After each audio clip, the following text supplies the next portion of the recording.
Hello. My name is Annalise Moore. And 2 hours before this photo-perfect graduation, my mother told me I wasn't worth investing in. Not in private. Not kindly. She looked me straight in the face and said, "We'd rather bet on someone who actually has value."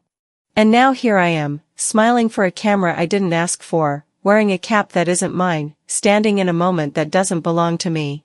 The sun warmed the top of my head as I tugged the stiff ribbon tighter around my borrowed gown. It didn't fit properly. The fabric itched near the neckline, and the sleeves hung oddly, too short on one arm, too long on the other. I stood alone near the back lawn of the university, surrounded by other students laughing with their families, camera flashes popping like tiny bursts of applause. The sun warmed the top of my head as I tugged the stiff ribbon tighter around my borrowed gown. It didn't fit properly. The fabric itched near the neckline, and the sleeves hung oddly, too short on one arm, too long on the other. I stood alone near the back lawn of the university, surrounded by other students laughing with their families, camera flashes popping like tiny bursts of applause. My parents weren't there. Not a single text, not a call, not a misplaced "we're proud of you." But they were somewhere. Because across the grass, by the stage, I saw Griffin. My twin. My brother. His smile stretched wide, flanked by Mom in a perfectly coordinated blazer and Dad handing him an envelope, likely a check, knowing them. They had hired a photographer. His name echoed through the speakers before he even stepped forward. The crowd clapped. Mom screamed like she was in a stadium. "That's our boy." I blinked. My stomach tightened. When the dean read my name, the air shifted. I heard the microphone buzz. Then, nothing. Just the scraping of one folding chair and a polite clap from someone who probably didn't know who I was. I walked across the stage anyway. I smiled for the camera, some student in turn holding a DSLR who didn't know the difference between forced grace and earned pride. I didn't expect anyone waiting. But as I passed a bench near the fountain, I caught a glimpse of my reflection in the curved glass wall behind it. Alone. My gown looked wrinkled under the sunlight, like it didn't want to remember this day either. I didn't cry. I just exhaled. Dinner was at a place downtown I couldn't afford. I wasn't invited, but I came. It was for the twins, after all. Griffin waved me over like I was late to a table of strangers. I sat across from Mom. She didn't look up. Griffin was retelling some story about his final thesis, half of which I had proofread in silence at midnight while he slept off parties. I wasn't hungry. But I stared at the plate anyway, letting the aroma of rosemary chicken tease the hunger I no longer trusted. Then Mom leaned in, her fork cutting through a roasted carrot, her voice too even.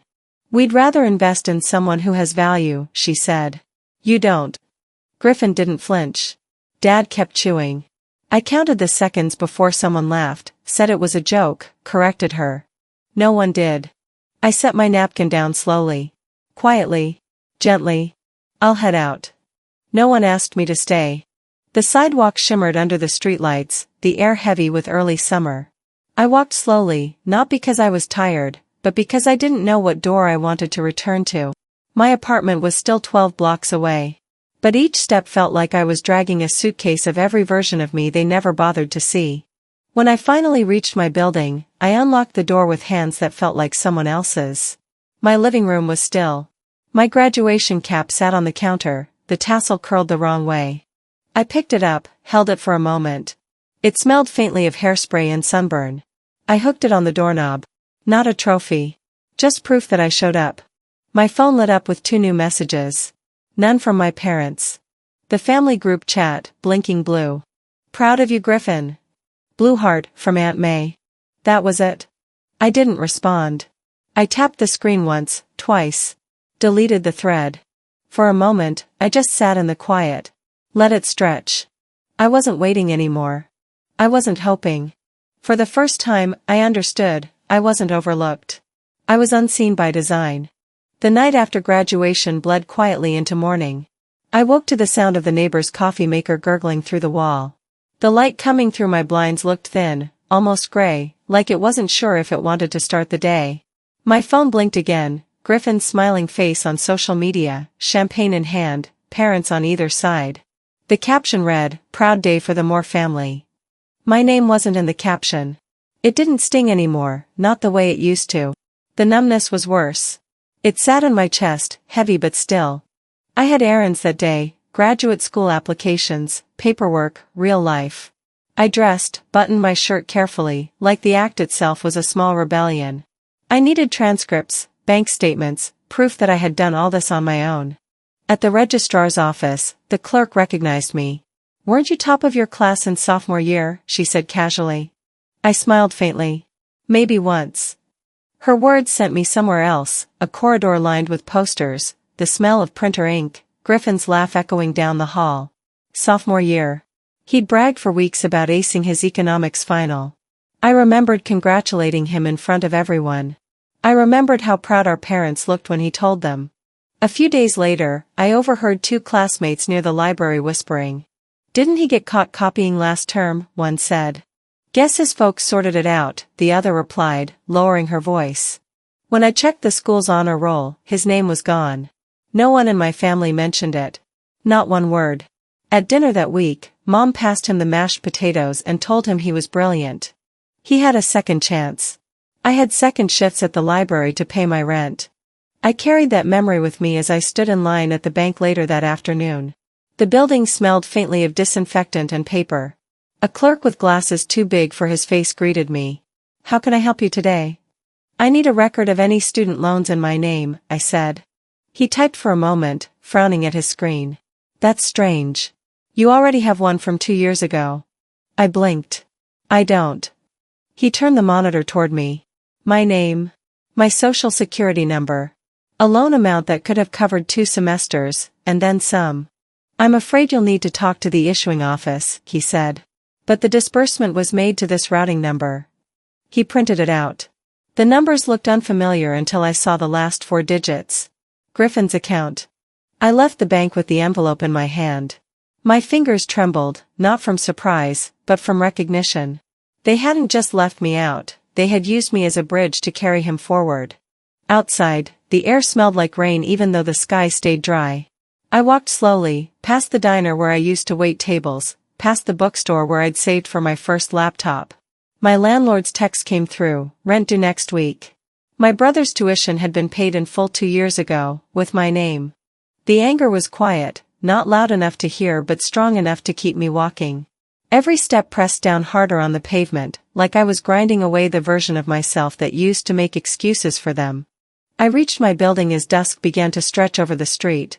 I didn't turn on the lights. The envelope lay on the counter like an accusation.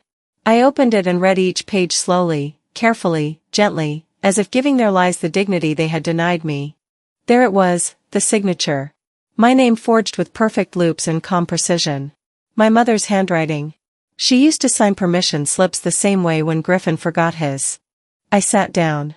The room hummed with the refrigerator's steady buzz. For a long while, I just listened to it, steady and low, until the weight in my chest stopped feeling foreign. The phone rang. It was Dad.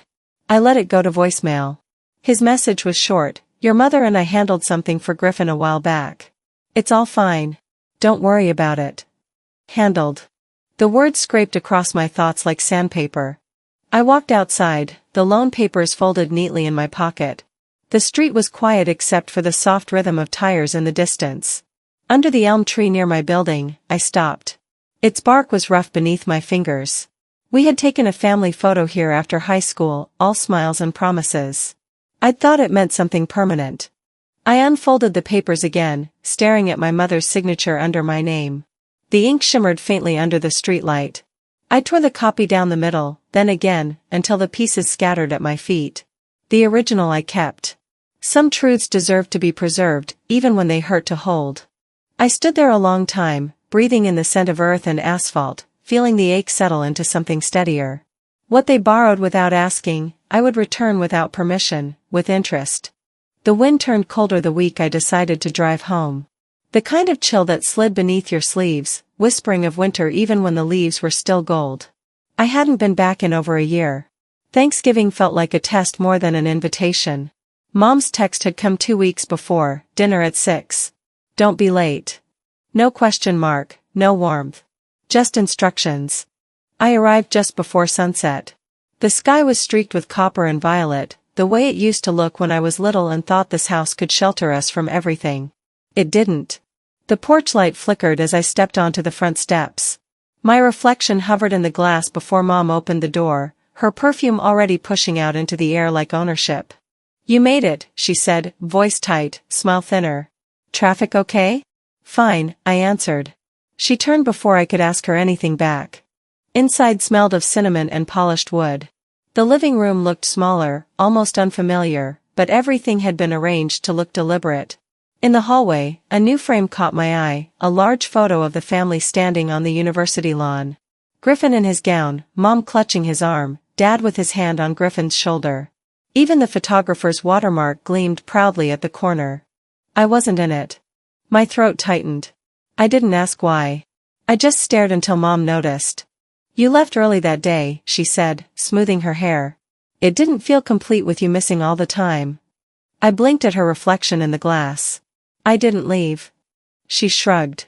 "Well, you're here now. Let's not ruin dinner with the past, okay?" The word ruin hung between us like static. I followed her into the kitchen, the clinking of silverware punctuating the silence.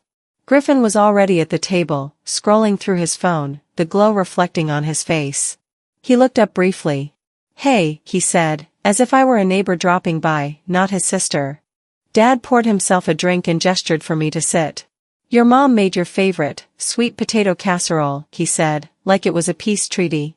I took a seat, smiled politely, and tasted it. Too sweet. Too heavy. We ate. They talked. About Griffin's promotion, about Mom's new garden, about the neighbors. I chewed quietly, listening to the hum of a family that had learned to function without me. After dinner, Mom suggested we watch the graduation video. "Griffin got a copy from the university," she said, excited, as if this were a gift. I nodded. "Sure." She set the laptop on the counter and pressed play. The screen filled with images of balloons, cheers, and applause. Griffin's name came first. Mom clapped when his face appeared. Then, the video jumped. One student. Then another. Then applause fading into the next. My name never came. "Wait," I said, my voice too calm. "Was my part missing?" Mom didn't look up.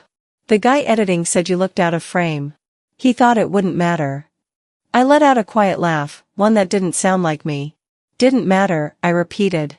Dad's eyes stayed on the screen, pretending to watch, pretending not to exist. Griffin's phone buzzed again. No one spoke. The hum of the refrigerator filled the room until even the sound of my own breath felt loud. The video ended with a slow fade out and a caption, "The more family, proud moments." I closed the laptop gently. "I guess they mean yours," I said. Mom crossed her arms. "You're reading too much into things again. You always do this, twist everything into a drama." "I'm not twisting anything," I said softly. "You already did." She sighed, a sound that carried years of practiced irritation. "Honestly, Annalise, you make everything so hard. Why can't you just move on?" Because moving on would mean pretending none of it mattered. Because erasing myself would make their job too easy. Later that night, I went upstairs. The hallway creaked the same way it always had, but my old room was different. The air smelled like dust and cardboard. The posters were gone. Boxes labeled Griffin's Medals and Holiday Decor lined the wall. My bed was pushed into a corner. I opened the top drawer of my old desk. Inside, a single medal lay tangled in tissue paper, my high school valedictorian award, still sealed in its plastic. I held it up, the gold catching what little light came from the hallway. I remembered the speech I gave that night, the one Mom said was too self-centered. I set the medal on the dresser and sat on the edge of the bed. The sheets were new. Not mine. The house had already replaced me. Downstairs, laughter drifted faintly through the vents, Mom and Griffin watching something on TV. Dad's low voice, careful and agreeable. I traced the medal's edge with my thumb, slowly, quietly, letting the ache turn into something smaller, more manageable. Morning arrived wrapped in gray clouds. I came down early, before anyone else was awake. The table was set for breakfast. I placed the medal in the center, its ribbon curled neatly beside it. A small, silent offering. No note. No confrontation. Just truth sitting where everyone could see it. When they came downstairs, I stood near the doorway, waiting for someone to notice. Mom glanced at it, frowned slightly, and moved it aside to set down the orange juice. Griffin didn't even look. That was all. That was enough. I picked up my coat, opened the door, and stepped outside. The air was crisp, the kind that cut softly through the lungs. I walked down the driveway without turning back. No one erased me. They just built a version of our family that never included me. The drive back to the city was long enough for the silence to turn solid. I didn't play the radio. I just listened to the hum of the tires against the highway and the way my thoughts shifted from anger to something heavier, something that sounded a lot like resolve. The house, the picture, the untouched metal, they stayed behind, but their weight came with me. When I reached my apartment, the air inside felt stale, like it had been holding its breath for me. The first thing I did was open the windows. The second was to check my email. I wasn't expecting anything, maybe a university notice, maybe a spam alert, but one subject line froze me mid-step. Congratulations on the successful pitch, Griffin Moore. I opened it, confused. It was a forwarded message from a recruiter I'd met during my internship. Attached was a PowerPoint deck. My research deck. The same charts, the same models, the same conclusion I had written last fall at 3 a.m. over cups of instant coffee. Only one thing had changed, the name on the cover. Griffin Moore. Even the fonts looked tired under his name. I stared at the screen, my heart pacing quietly, not panicking, just building. My own metadata was still there, stamped into the file properties. Created by Annalise Moore. Modified by Griffin Moore. I closed my laptop slowly, like handling something breakable. The anger didn't come like a wave this time. It came steady, deliberate, like rain. I called the recruiter's office the next morning. I think there's been a mix-up, I said. That project was mine. The woman on the other end paused. I was told your brother collaborated with you. That he finalized the presentation. He didn't, I said quietly. He copied it. She hesitated again. I'm sorry, Ms. Moore. The position's already been offered. You might want to take this up with your family. Family. The word tasted metallic. That night, I couldn't sleep. I turned on the lamp and started going through my old documents, looking for proof, not for them, but for myself. Proof that I hadn't imagined the years of being borrowed, repackaged, resold. In the bottom drawer, under a pile of tax forms and rent receipts, I found an envelope with a seal I didn't recognize. It was dated 4 years ago. My name, typed neatly on the front. I opened it carefully. It was a scholarship acceptance letter. Full funding. Room, board, stipend, the kind of offer people prayed for. I'd never seen it before. I called the issuing office the next day. The woman I spoke with was kind but brisk. That award was declined, she said. Our records show a family member confirmed you wouldn't be attending. My stomach dropped. A family member? Yes. The name listed as Calder Moore. Dad. I couldn't breathe for a moment. He told you I declined? She hesitated. That's correct. He said you chose another program. I hung up without thanking her.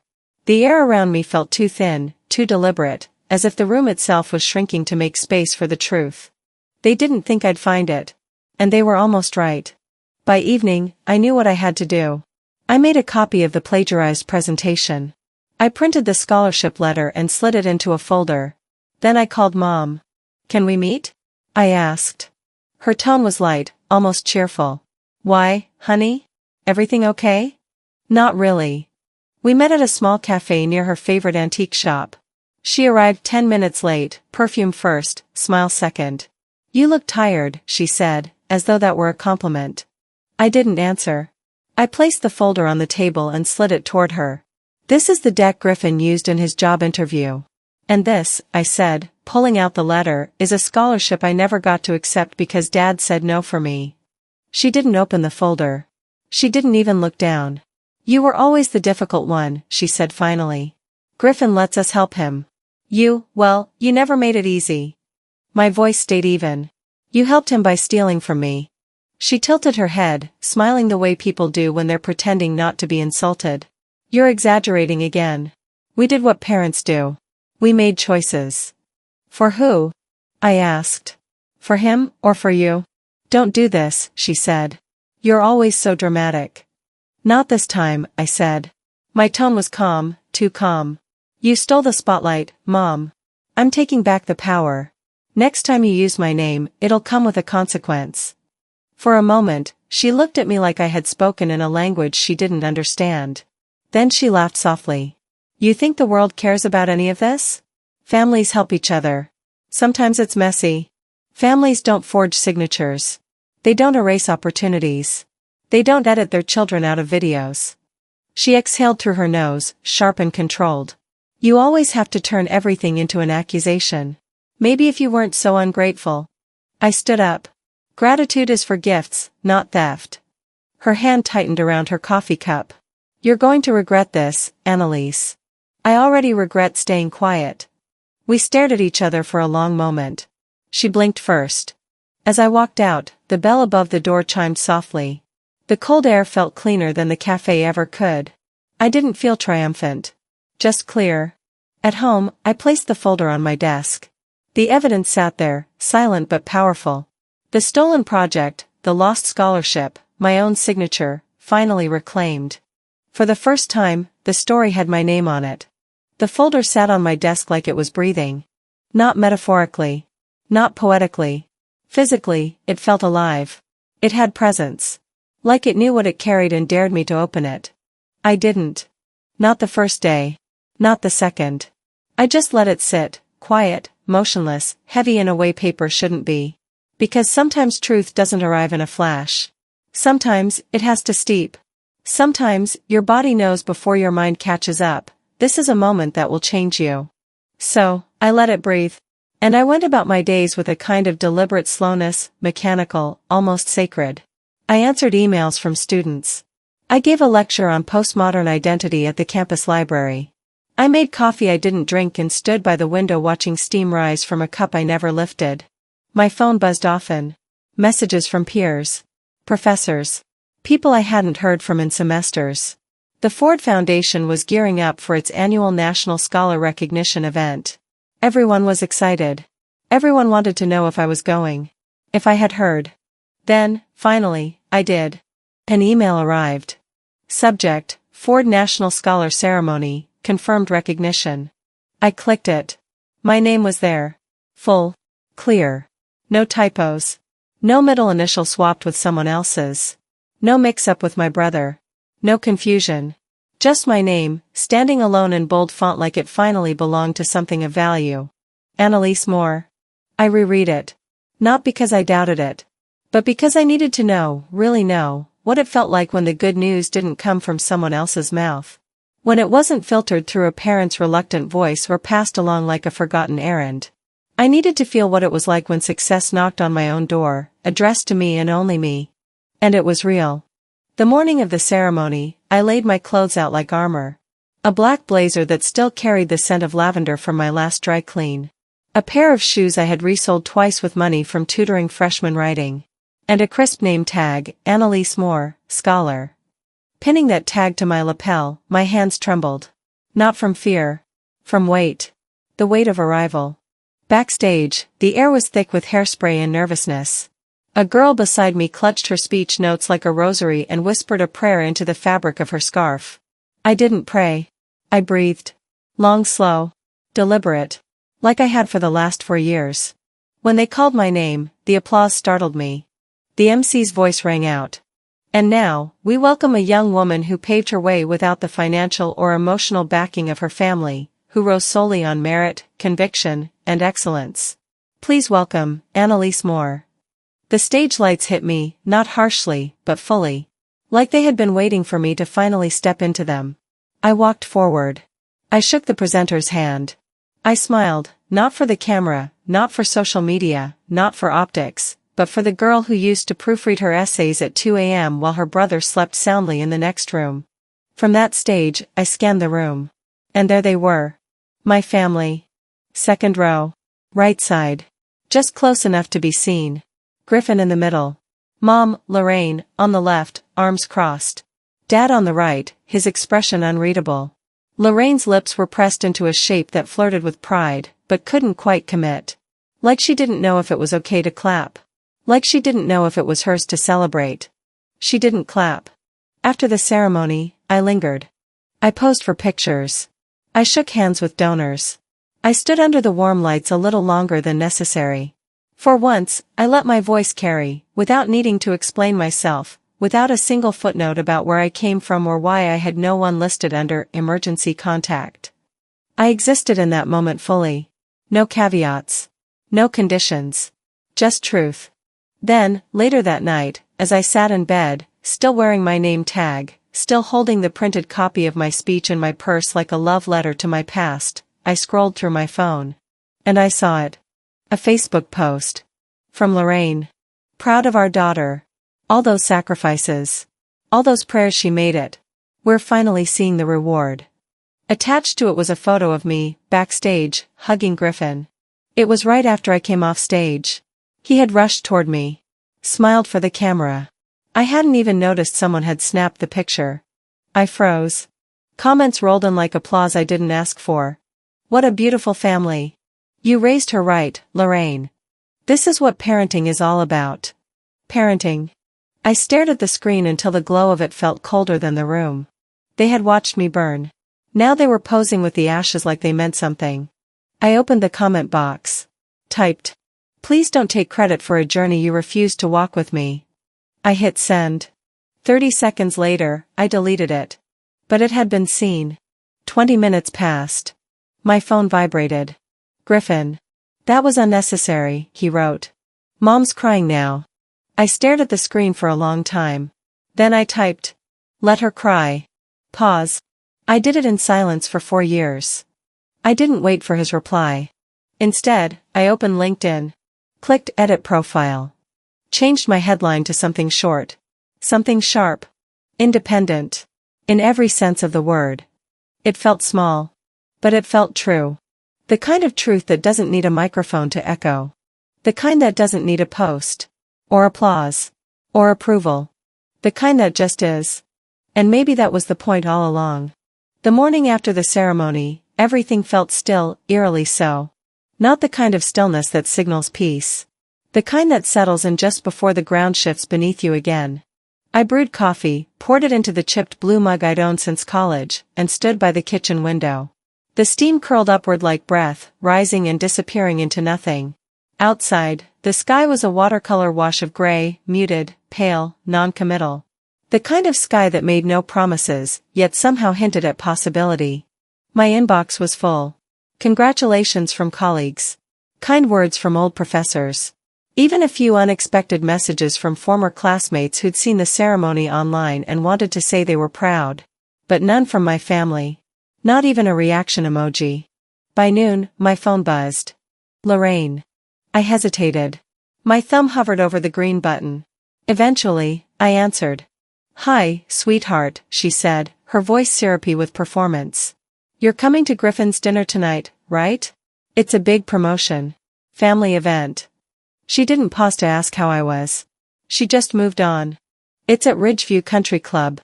Beautiful place. You remember it. Wear something elegant. You know how these events are, presentation matters.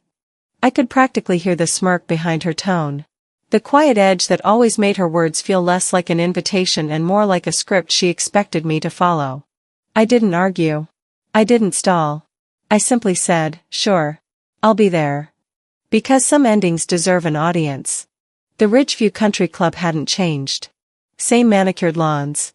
Same scent of roses and overly polished silverware. The chandeliers above sparkled with exaggerated brightness, casting reflections on every wine glass like tiny, obedient stars trained to impress. I wore the same black dress I'd worn to the scholarship ceremony. Not because I didn't have others, but because this one already knew the weight of significance. Griffin was near the podium, surrounded by senior partners and their spouses, glowing, laughing, handshakes flying like confetti. He wore pride like a suit tailored just for him. And Lorraine? She floated between tables with her glass of Chardonnay like she owned the damn place. Perfect posture. Perfect tone. The perfect image of maternal elegance. Until she saw me. Her smile flickered. Just for a moment. A split-second stutter in her performance. Then it returned, brighter, sharper, louder. There she is, she announced to anyone within earshot. Our other success story. Doesn't she look stunning? A few guests clapped out of politeness. Most just smiled, unsure of what they were applauding. Maybe me. Maybe her show. The dinner was long. The kind of long where conversation runs in loops and laughter stays high-pitched and shallow. I ate little. Listened much. Every toast, every speech echoed like a line rehearsed in front of a mirror. Nothing rang true. Then Lorraine turned toward me, her eyes glinting with something between provocation and control. "Why don't you say something to honor your brother?" she said sweetly, lifting a microphone from the side table like it was a prop in a well-timed play. All eyes shifted to me. The applause faded. Forks hovered. Even the string quartet paused between pieces. I stood. "Sure," I said softly, stepping forward. My heels tapped against the marble, each step measured, certain, unshaken. Griffin smiled, expecting praise. Maybe even a little sibling humility. But I wasn't here for another performance. I reached the podium. Looked out at the glowing faces. Held their gaze. "Congratulations, Griffin," I began. "You've worked very hard. And tonight, I'd like to recognize the journey that brought us all here, mine." The air shifted. The room didn't fall silent, it froze. Like it had braced itself. I unzipped my purse slowly. The sound, usually insignificant, sliced through the quiet like a blade through ribbon. One by one, I placed items on the table beside me. A printed scholarship certificate, crumpled at the corners from being tucked away too long. A photocopy of a forged student loan document, signed with my name, but not in my handwriting. A printout of a presentation Griffin had plagiarized from my final year thesis and passed off as his own during undergrad. And finally, an unopened envelope, still sealed. The original acceptance letter to the academic program I was never told I got into. The one they forgot to mention. Each item landed with a soft thud. But each one rang louder than the speeches ever could. "This," I said evenly, "is what family support looked like for me. Documents signed without permission. Achievements borrowed without credit. Decisions made for me. Stories rewritten with my name removed." Lorraine's face drained of color. My father sat straighter in his seat, stone-faced. Griffin stopped smiling. "I've stayed silent for years," I continued. "Because I thought silence was strength. I thought it was survival. But silence isn't the same as absence. I was always here. You just didn't look hard enough."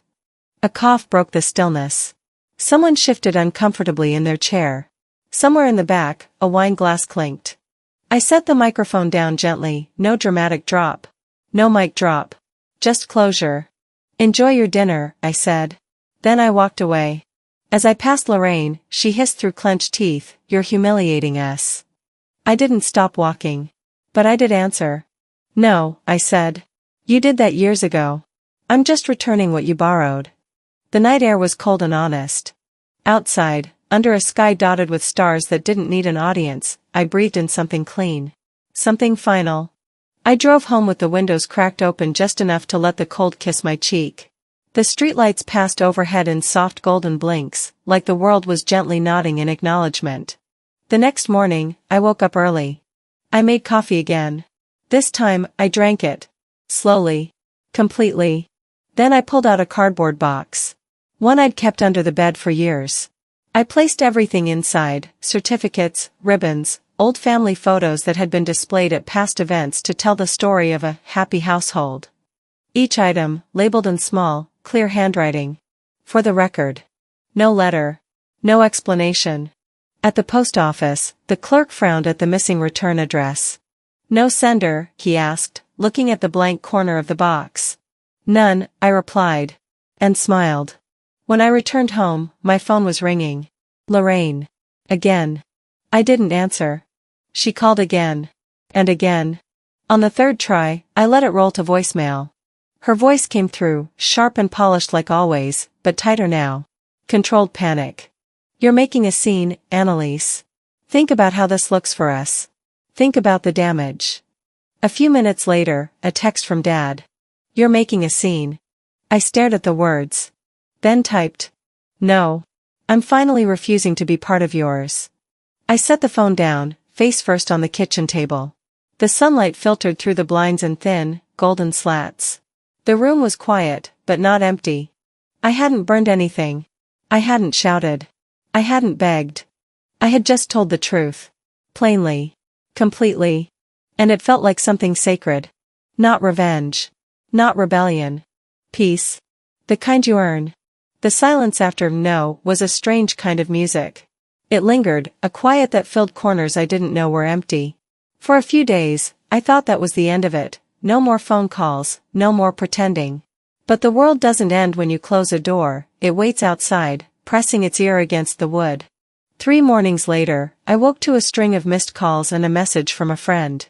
"You're trending, by the way." I opened the link before I could second guess. A local news station had posted a clip from Griffin's dinner. Someone had recorded my speech on their phone. The caption read, "Scholarship star speaks out about family erasure."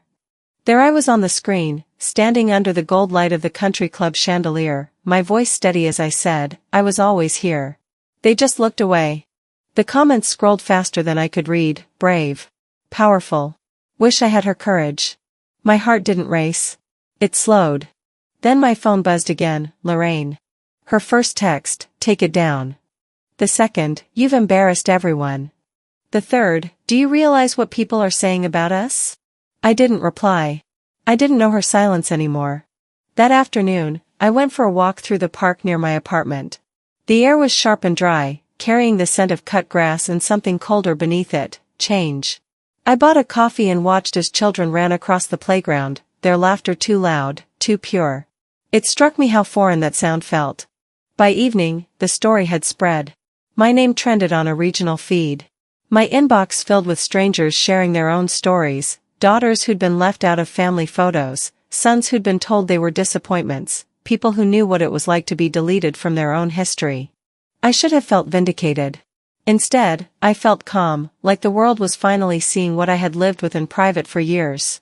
The next day, another headline appeared, "More family responds to allegations." Except they hadn't called me. They called Griffin. He said, "This is a misunderstanding.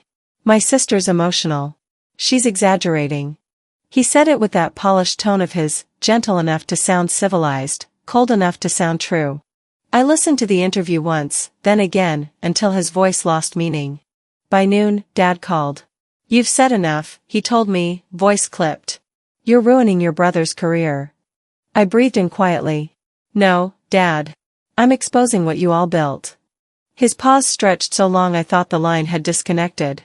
Then he said, "You've always been ungrateful." Ungrateful. The word had become their shield. At work, whispers followed me. Not unkind, but cautious, like people unsure whether to pity or applaud.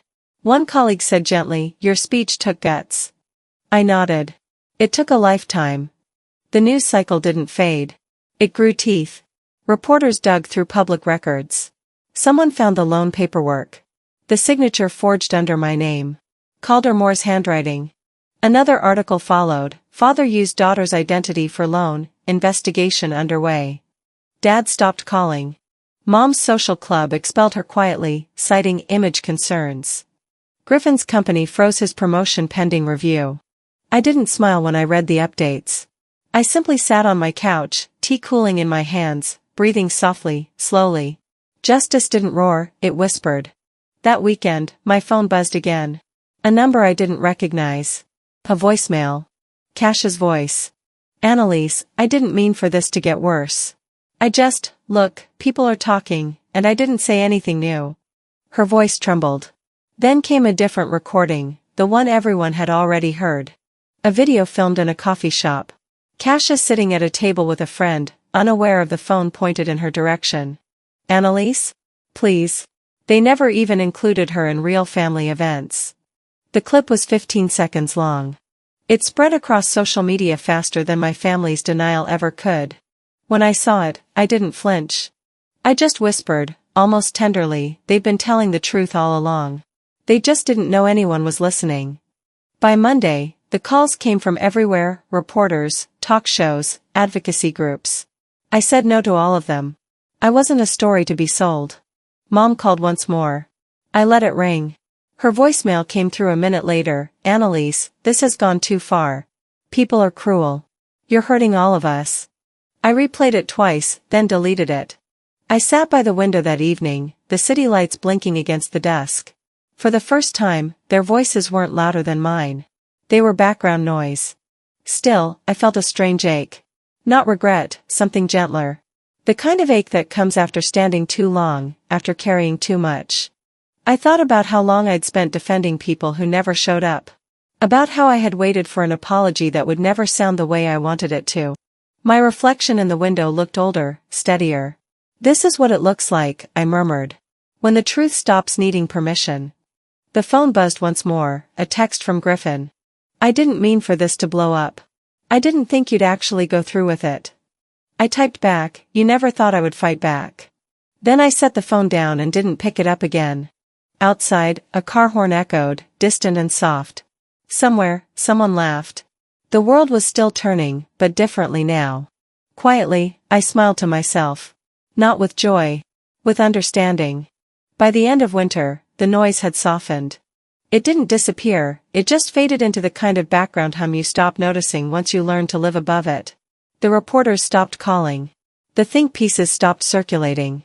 The whispers in the hallway turned into nods of respect from colleagues who, at some point, stopped seeing me as the center of a scandal and started recognizing the fact that I had not only endured, but risen. I no longer walked through the day waiting for an ambush. I moved with something closer to ease. The silence I had once feared had returned in a new form. This time, it wasn't loneliness. It was clarity. Then, the invitation arrived. The Benjamin Ford Financial Summit. I almost deleted it. Not because I didn't feel qualified, God, I was more qualified than half the names they'd invited, but because public speaking had always felt like an act of survival, not celebration. I had learned to speak only when I had to defend myself. To explain myself. To justify my presence. But the topic caught me off guard. Integrity and the modern workplace. It felt like someone had cracked open a window and left it just wide enough for light to spill in. So I said yes. Not because I needed the exposure, but because I needed to say something that didn't begin or end with someone else's name. The morning of the summit, the sky was a blank page. Chalk white, overcast, clean in its indifference. The kind of morning that offered no comfort, but no lies either. I stood in front of my mirror and pinned on the name badge. Annalise Moore. Financial analyst and research fellow. No middle names that weren't mine. No family affiliations. No borrowed legacies. Just me. The conference auditorium was a sea of neutral tones and blinking name tags. As I stepped on stage, the lights bore down, bright, clinical, steady. My eyes adjusted quickly. My heart didn't race. It simply beat, with the rhythm of someone who had walked through fire and didn't flinch at the heat anymore. I took the podium and looked out at a room filled with industry professionals, executives, and future leaders. Then I began. I was taught to work quietly. To be grateful, even when the room forgot my name. There was a tremor in my voice, and the mic caught it. But it wasn't weakness. It was the sound of a truth that had waited too long to be spoken. I used to believe recognition belonged to the loudest person in the room. But over time, I've learned that the quiet ones? The ones who stay late, who mentor without credit, who build without applause, they are the foundation. The rest of the world stands on their shoulders without ever looking down. I spoke of invisible labor. Of dignity without spotlight. Of the people, especially women of color, who were told to work hard without asking for thanks. I talked about the exhaustion of pretending things are fair when they aren't, and the grace of doing the work anyway. The silence that followed was not empty. It was full of attention, of weight, of recognition that didn't need clapping to be real. Then, from the third row, a voice pierced the stillness. Do you hate us? My spine tightened. My breath caught. Lorraine. Standing. Uninvited. Microphone in hand. Dressed in tailored beige with pearls at her throat like armor. Her voice, smooth and theatrical, slid into the space like a scalpel wrapped in silk. Do you blame your family for all of this? For a moment, I saw every version of her flash before me like a time lapse. The mother who used to pack my lunch with handwritten notes. The woman who signed my name on a student loan I never authorized. The smile and family portraits that I was cropped out of. I didn't answer right away. I let the question linger in the air, heavy and breathing. Then I said, slowly, clearly, if I did, I'd still be living there. That was it. No retort. No shouting match. Just truth, compact and final. Lorraine's mouth twitched. Her hand trembled slightly as she passed the mic down the row. She sat down without another word. The audience didn't clap. They didn't need to. The silence was louder than applause. After the session, the hallway buzzed. People approached one by one. A woman with streaks of gray in her hair whispered, "You said what I've wanted to say for years." Another leaned in with teary eyes and said, "That took guts." Someone else shook my hand, said nothing, and simply nodded. I thanked them. But it didn't feel like bravery. It felt like relief. It felt like a weight slipping off, piece by piece, until I was standing in my own skin without apology. That evening, I returned to my apartment. The city lights blinked through my blinds like scattered thoughts. I sat in the armchair near the balcony, still wearing my blazer, the conference badge still pinned over my heart. Then my phone buzzed. Unknown number. I let it go to voicemail. Lorraine's voice came through, breathy and rehearsed. "Annalise, your brother, the youngest, is applying to Yale. He could really use a letter of recommendation from you. You know, like we helped you once." The gall of it nearly knocked the wind out of me. She said it as if history had never been rewritten. As if support had been their gift and not a story I'd survived. I replayed the message. Twice. Not in anger. Just to believe she'd really said it. Then I called her. She answered on the first ring. "Annalise," she said, breathless with hope. I didn't let her finish. "No one helped me, Mom. Please don't rewrite that now." Silence. A breath caught in her throat. "We were just trying to do what's best for the family," she said, tone flattening, slipping back into her script. "For your family," I replied. "Not mine." There was a pause. And then a line I knew she'd been rehearsing. "You've become so cruel." I closed my eyes. Not out of pain. Out of certainty. "No," I said. "I've become honest." Then I hung up. I deleted the voicemail, not to erase it, but to release it. Later that night, I made a cup of tea and stepped onto my balcony. The wind brushed gently across my face, cool and unobtrusive, the kind that doesn't demand attention but brings clarity anyway. I held the tea close, watching the steam rise like ghost stories fading into air. Back inside, I opened the drawer of my desk and pulled out an envelope, the original scholarship letter. The one that had survived every apartment, every disappointment, every version of me. The paper was yellowing. The corners bent. But it was whole. I unfolded it slowly. At the bottom, in bold type, it read, "Your success is independent. That's what makes it yours." I smiled. A small one. The kind of smile that comes when you realize you're no longer proving. Just living. And for a long time, I just stood there. Watching the city exhale. Windows glowing with other people's stories. Cars passing below like memories in motion.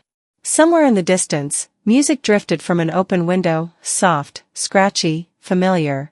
And I understood something. Closure doesn't come with final words. It comes with truth.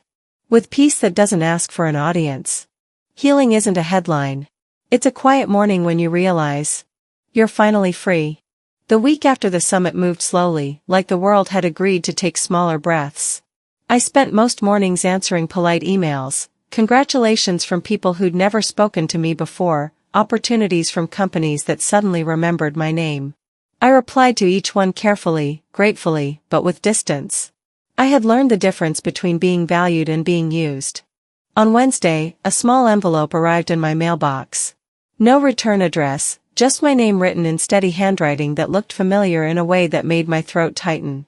Inside was a note on ivory paper, the edges slightly bent as though it had traveled far. "You were always more than potential. You were proof. Dr. Mireya Bell."